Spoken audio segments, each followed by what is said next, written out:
Bonjour les amis, quelle que soit l'heure où vous êtes, bonjour ou bonsoir. Sachez que Jésus-Christ est le même hier, aujourd'hui et éternellement. Et aujourd'hui, le pasteur et moi, nous allons vous présenter des miracles de Dieu. N'est-ce pas, pasteur? Tout à fait, Massi, tout à fait. J'aime la bonne humeur, hein? Oui. Parce que tu la portes avec toi. Oh, soyez toujours en joie. Nous gardons toujours la bonne pensée et les meilleurs souhaits pour vous dans cette émission du Club 700. Eh bien, voici l'histoire très touchante de Tom. Un vrai parcours de combattant. Souffrance, obstacles, haine, comme quoi c'était un lot au quotidien. Suivez un peu son histoire. Vous pouvez me jeter par terre autant que vous voulez. Je me relèverai et je me relèverai. La mentalité de combattant de Tom Mann ne lui vint pas du jour au lendemain. Ceinture noire de karaté, Tom dut se former à des disciplines mentales et physiques pendant des années. Il avait cependant toujours eu la tendance naturelle de se protéger et de vouloir tout contrôler. Je me disais que je pouvais y arriver par moi-même, sans l'aide des autres. C'était moi contre le monde entier. Et si je devais gagner, ce serait entièrement grâce à moi seul. Tom apprit très jeune qu'il ne pouvait compter que sur lui-même. Sa mère souffrait de sclérose en plaques et passa la majeure partie de sa vie en maison de soins. Son père était alcoolique et escroc. Depuis l'âge de 4 ans, Tom vit son père faire de la prison régulièrement. Au quotidien, je ne savais jamais si j'allais être avec mon père. Est-ce que j'allais avoir un endroit où dormir? Est-ce que j'allais avoir à manger? Est-ce qu'il nous reste quelque chose ou est-ce qu'on a encore tout perdu? Quand son père était en prison, Tom vivait dans des foyers d'accueil. Parfois, il était l'objet de violences. J'étais un objet. L'État me déplaçait là où il le désirait et les gens me faisaient tout ce qu'ils voulaient me faire. J'avais aucun moyen de changer ces pratiques. La seule chose qui aidait Tom à avancer, c'était l'amour de sa mère.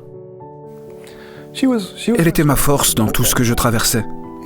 D'ailleurs, ce que je traversais n'était rien comparé à ce qu'elle devait endurer. Je me disais toujours que si elle pouvait tenir, malgré qu'elle soit clouée dans un lit d'hôpital, de mon côté, je pouvais bien tenir le coup. Je pouvais supporter d'être sans foyer, manquer de nourriture et être battu de temps en temps. Cela n'était rien comparé à ce qu'elle devait vivre. C'est ainsi qu'il tint ferme malgré toutes ses difficultés. Il eut même des résultats scolaires excellents, et ce succès amenuisait sa souffrance, jusqu'au jour où il sortit du système des foyers d'accueil. Il y a eu un déclic en moi quand j'ai pu me dire « je peux enfin sortir de ce système » et j'y ai survécu. Mais une colère s'est emparée de moi. Je n'avais jamais été une personne colérique, mais là je sentais de la colère, de la rage même. À l'université, Tom utilisait sa colère pour tout garder sous contrôle et pour se protéger. Quels que soient les obstacles, je voulais toujours réussir. J'étais le roi du monde. Personne ne pouvait me battre. J'étais plus intelligent et plus rapide que quiconque. Il s'isola de tout le monde sauf de sa mère. Mais bien vite, il se mit à détester l'homme qu'il était devenu. Quand je me regardais dans le miroir, je me disais « j'aime pas ce gars, je l'aime pas du tout, j'aime pas ses valeurs, j'aime pas ce qu'il fait parce que c'est mal. » Ensuite, sa mère mourut. Après son décès, plus rien n'avait d'importance pour moi et j'ai tout arrêté. Le succès ne m'intéressait plus, ma mère avait été le sens de ma vie. Plus de mère, plus de sens à ma vie. Tom abandonna ses études et tenta de trouver un sens à sa vie si difficile. Il avait une théorie sur le rôle de Dieu. Je me disais, Dieu, si c'est ça que tu veux, si tu veux que je porte ma croix pour te prouver que je suis digne de toi, tu ne vas pas me battre. Parce que je suis digne de toi. Et je vais te le prouver. Tom s'engagea dans l'armée. Il travailla dur et se retrouva dans le petit groupe des meilleurs de sa classe. Puis, tandis qu'il pensait avoir prouvé sa valeur, il se cassa les 2 genoux en jouant au basket. Dans la même journée, je suis passé du meilleur à une personne incapable de fonctionner correctement. J'étais au bout du rouleau quand je m'étais engagé. Et voilà que l'armée me mettait dehors. J'avais tout perdu. C'était la fin. Restait le suicide. En finir. J'étais sans but. Et c'est à ce moment que Jésus s'est révélé. Il m'a dit « J'ai toujours voulu te porter dans mes bras. » Quand j'y repense...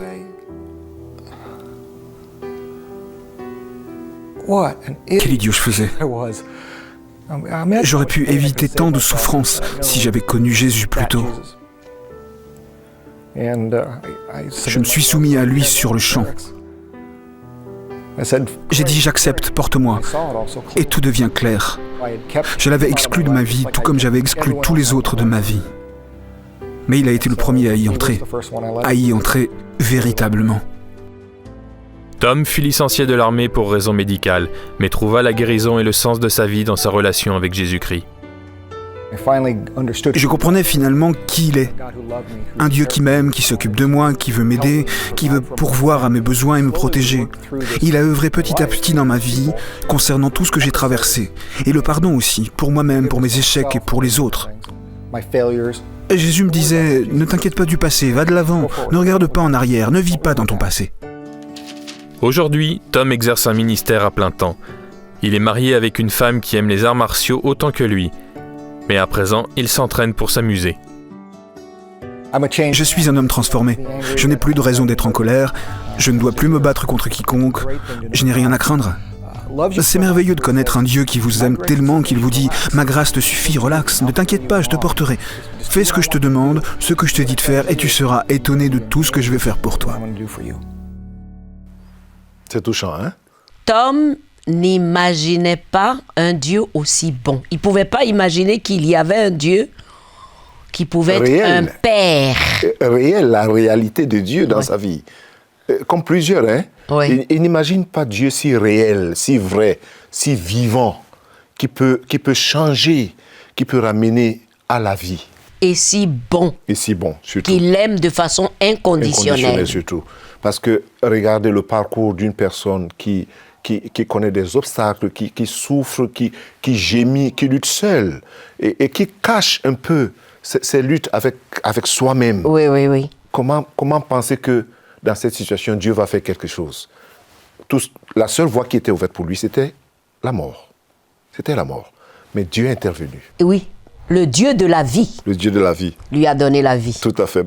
Et c'est aussi un message à ceux qui nous regardent, oui, et qui sont abattus, découragés, frustrés peut-être dans leur vie, et qui se disent, il n'y a pas d'espoir. Non, il y a l'espoir en Jésus-Christ. Toujours de l'espoir en Jésus. Jésus. Nous n'allons jamais cesser de dire que le grand miracle que Dieu fait dans les témoignages du Club 700, c'est le salut. Et le Seigneur le dit.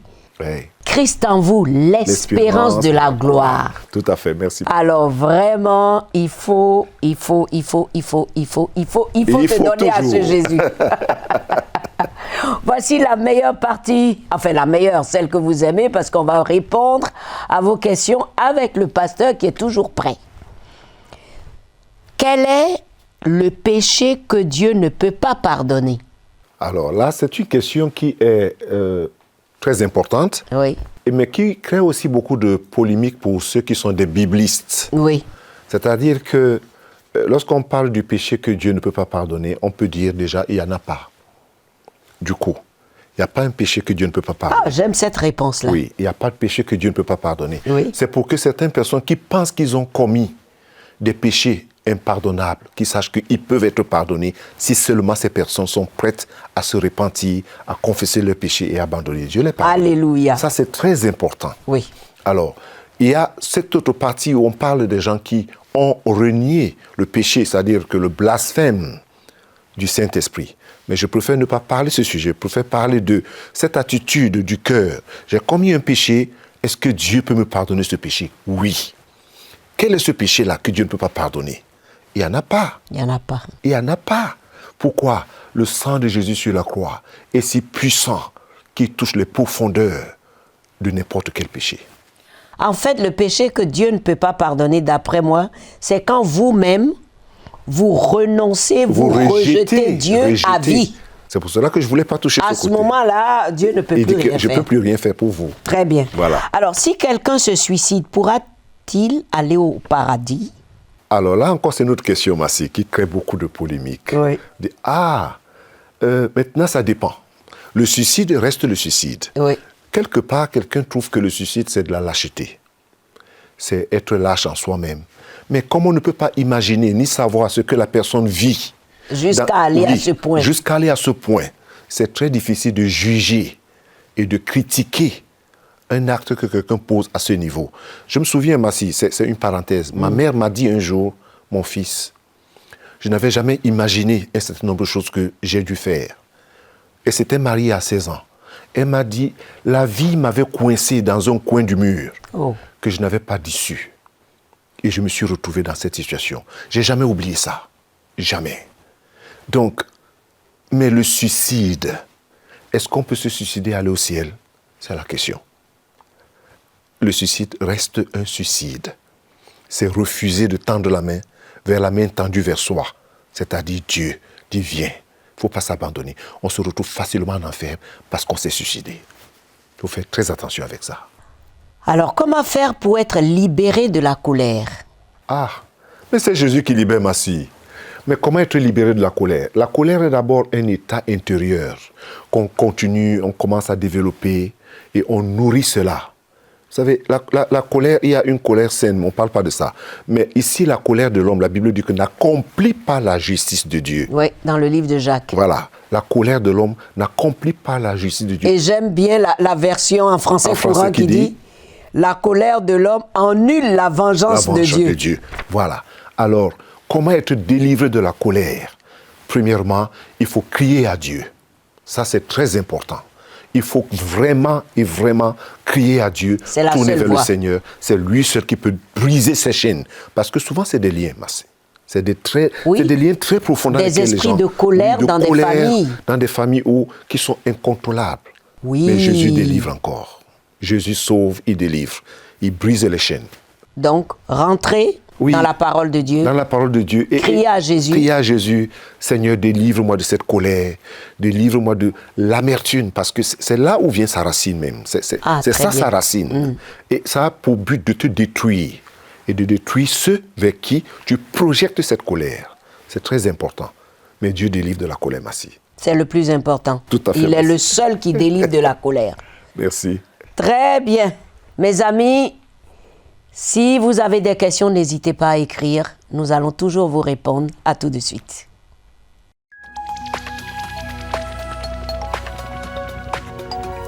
Si vous avez des questions spirituelles, des besoins de prière ou même si vous avez besoin de conseils, n'hésitez pas à nous contacter aujourd'hui à cette adresse ou au numéro suivant. Nos conseillers sont là pour vous aider. N'oubliez pas, nous sommes là pour vous.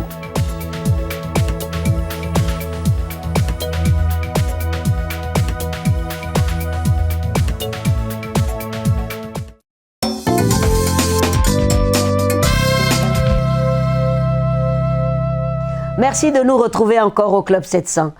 Justin et Trisha étaient très occupés aux affaires de Dieu et ils n'ont pas vu arriver un très grand danger. Regardez. J'avais connu des moments si difficiles que je ne voulais pratiquement plus devenir mère. Notre relation conjugale s'étiolait à une vitesse affolante. Trish et moi, nous nous sommes rencontrés en 93. Nous étions très différents l'un de l'autre. J'ai grandi dans le centre-ville du côté sud de Chicago.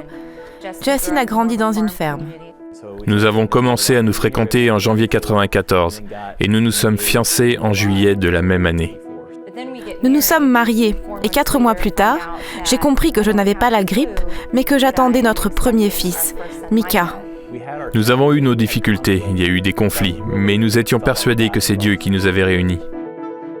Trisha et moi, nous nous sommes lancés ensemble dans le ministère. Nous avions différents dons qui nous rendaient complémentaires l'un de l'autre. Je pense que nous donnions la priorité au ministère autant que nous le faisions pour notre relation conjugale ou notre relation personnelle avec Dieu. Quand vous faites cela, vos motivations ne sont pas mauvaises. Mais je pense qu'avec le temps, un changement subtil s'est opéré. Au cours des 10 premières années, nous sommes petit à petit devenus de très bons partenaires dans le ministère, mais pas de très bons partenaires dans le mariage. En 2002, Dieu nous a conduits à implanter une église. C'était notre grand rêve.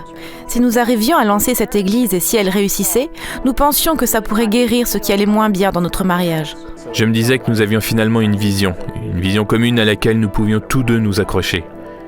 Nous étions sur la même longueur d'onde. Les gens commençaient à venir à Christ. Dieu agissait de manière puissante. Nous vivions notre rêve, mais au travers de tout cela, les problèmes que Justin et moi avions eus avant dans notre mariage et dans le ministère refirent peu à peu surface. Mon besoin de Trisha pour accomplir cette vision se fit moindre. J'ai su me convaincre que je pouvais garder un peu d'amertume envers Justin. Je ne voulais pas admettre que l'amertume amène le ressentiment. L'année qui suivit, je suis devenue une personne pleine de ressentiment. Je voyais bien que Trish et moi, nous n'étions plus sur la même longueur d'onde. Le ministère et le mariage étaient devenus très pénibles. En juillet 2005, nous sommes partis en croisière pour notre 10e anniversaire de mariage. De manière générale, Justin semblait se fermer, mais je me disais que cela m'était égal. Quelques mois après la croisière, j'ai eu une discussion avec une employée de l'église pour laquelle j'avais des sentiments. Cette conversation a ouvert la porte à ce qui est devenu une relation verbale inappropriée, qui a donné lieu à une brève relation physique. J'en étais arrivé au point où j'étais prêt à quitter ma femme et mes enfants pour continuer cette relation. C'est vous dire combien notre relation s'était détériorée. Un après-midi d'octobre, je suis rentré à la maison après l'église et j'ai dit « J'en ai assez ». Elle a dit « Tu en as assez de quoi ?» J'ai répondu « J'en ai assez de toi, je ne veux plus être marié avec toi. J'ai rencontré quelqu'un, je veux partir. » C'était pas une confession empreinte de remords, c'était pas une confession empreinte de repentance. C'était seulement une confession empreinte de résignation. Quand il a prononcé ces mots, j'ai tout perdu. J'ai emballé toutes les affaires de Justin. Je me rappelle que je pliais ses vêtements, je les respirais, je les mettais dans des boîtes. C'était pire que la mort, parce qu'il n'était pas mort. Il était vivant et en pleine forme, mais il ne voulait plus être avec moi. Un ami de la famille m'a permis de loger chez lui. Tout ce que je possédais était entassé contre un mur. Je me suis assis par terre en me disant « Mon Dieu, qu'est-ce que j'ai fait ?» Et j'ai eu le désir de me battre pour mon mariage et de me battre pour ma relation avec Dieu. Je ne lui ai pas parlé pendant 10 jours.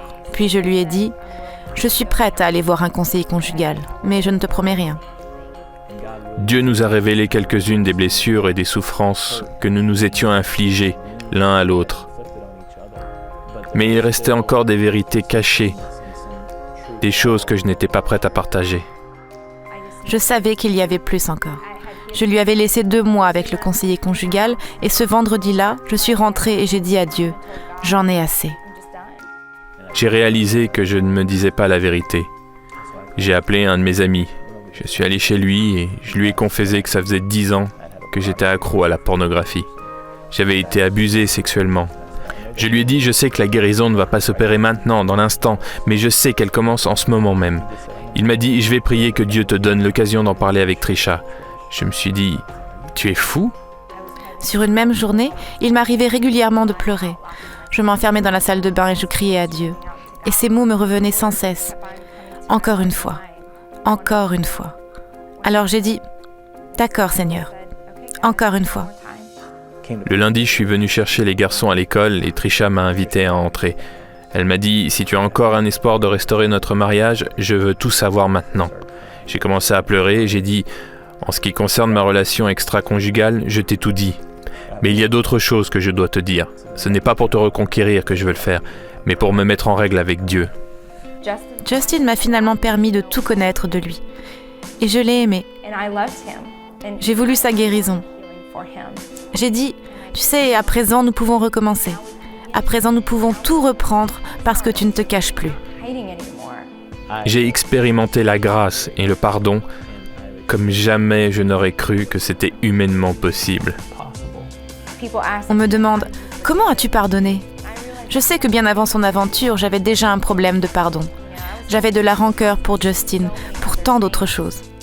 Son aventure a juste été la goutte d'eau qui a fait déborder le vase. Quand vous bénéficiez d'une grâce abondante, vous aimez. Dieu ne nous demande pas de l'aimer par obligation. Il nous demande de l'aimer en réponse à la grâce qu'il nous a accordée. Je pense que la même chose est vraie dans le mariage. J'aime ma femme en raison de la grâce, de l'amour et du pardon qu'elle m'a accordé à un moment où je ne les méritais pas.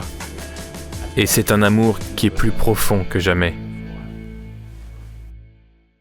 Vous savez, on aime bien des histoires au Club 700. Voici une. En 1498, Louis XII, duc d'Orléans, succéda sur le trône de la France à Charles VIII.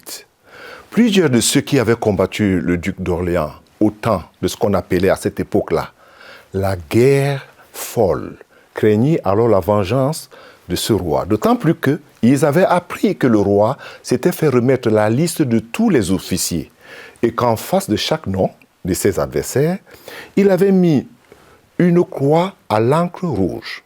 Il y a de sérieuses raisons d'avoir vraiment à trembler, n'est-ce pas? Mais l'un d'entre eux, un certain Duplessis Morny, demanda une audience au roi et s'informa avec courage devant le roi au sujet de la dite liste. Mais le roi, qui apprécia le courage de ce dernier, lui dit « Pourquoi imaginez-vous un traitement particulier réservé à chacun ?» « Monsieur Mornay, pourquoi ?» Et Duplessis de dire au roi « N'est-il pas vrai que vous avez marqué nos noms d'une croix rouge ?» Et le roi dit « C'est l'exacte vérité. » « Mais pourquoi donc cette marque, je vous prie, sire ?»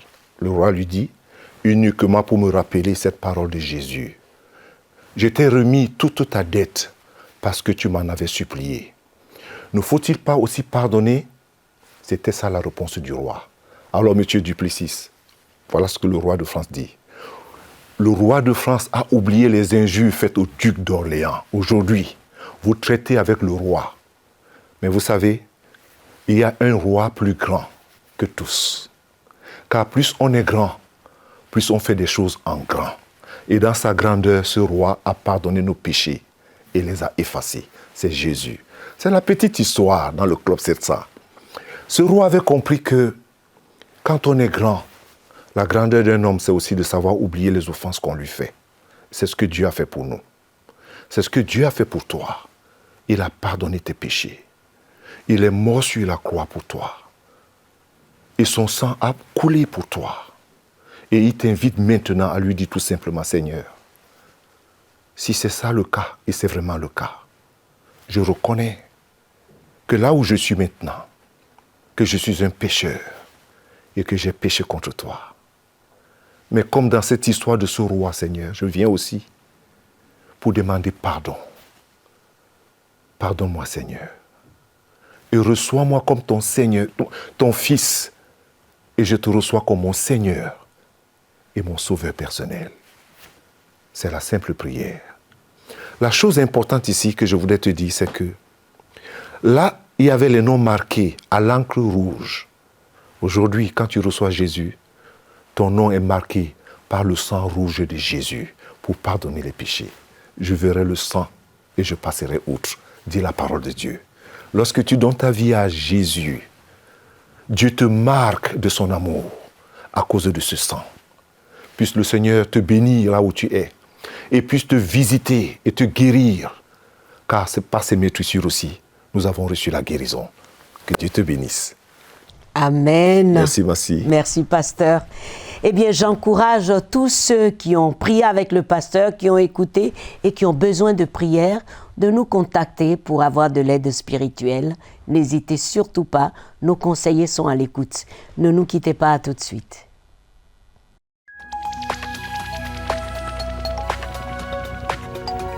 Si vous avez des questions spirituelles, des besoins de prière ou même si vous avez besoin de conseils, n'hésitez pas à nous contacter aujourd'hui à cette adresse ou au numéro suivant.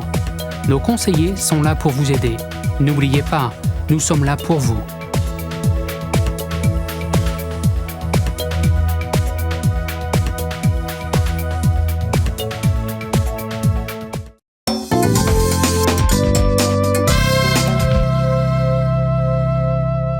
Chers amis, si vous nous prenez en marche, c'est l'émission de la vie en Jésus-Christ, le seul sauveur.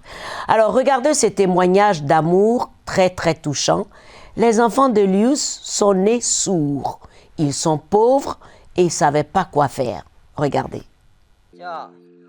Le couple Lou s'attendait à ce que leur petit garçon de 2 ans apporte beaucoup d'activité et de rire dans leur foyer. Au lieu de cela, c'était le silence. Meng Fei ne pouvait pas parler et nous avions beaucoup de mal à attirer son attention. Quand je lui demandais de frapper dans ses mains ou de montrer différents endroits de son visage, il ne réagissait pas. Lorsqu'ils eurent leur second fils, ils remarquèrent qu'il avait un problème d'ouïe. Ils firent donc passer un examen à leurs 2 fils et découvrirent que tous les 2 étaient sourds. J'en avais perdu ma volonté de vivre.